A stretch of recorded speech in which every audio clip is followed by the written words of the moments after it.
Hey, Blanco Gamer here, back with another NES quick review. Now in scripted form. The game is Rygar, yet another port from an arcade game released in 1987 by Tecmo. The game is a side-scrolling action-adventure with an overworld element as well. In the game, you control Rygar with the standard A to jump and B to attack with your shield-like weapon as you traverse the lands, fighting off monsters. You'll sometimes notice that these monsters drop items. A health vial that restores one life ball, and Dragon Ball-like items with stars on them. These accumulate into points, which Rygar can spend in the pause menu to either upgrade his weapon, destroy all on-screen enemies for a short time, or replenish health. You'll also notice that the more enemies Rygar destroys, his health will increase, adding a basic experience in the level up system.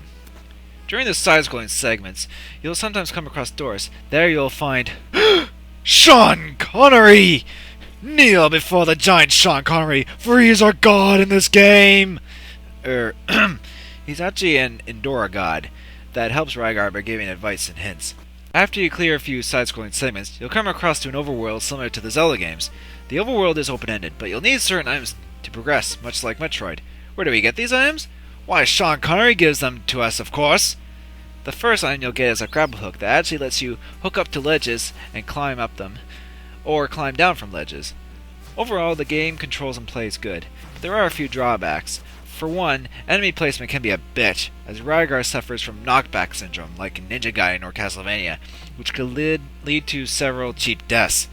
Another is that enemies tend to glitch away from existence at times, or not be there at all, but it might just be my cartridge, so who knows. And finally, although this is a minor gripe, the game also suffers from vertical scroll pitfall, in which if you try and jump down to a ledge when it already scrolled up, you'll die. Speaking of dying, you only have one life, but you can continue at the beginning of the stage you died at from the beginning, from the title screen, as much as you like. However, there's no way to save in the game, so it's either leaving your NES on or using save states in an emulator. There are also bosses, but they can be annoying because I sure had fun with the first one. Despite the drawbacks, Rygar is a good-looking game for a 1987 arcade port, and the game also has good music as well. If you're looking for a good side-scrolling action-adventure for the NES, then go ahead and pick it up if you want.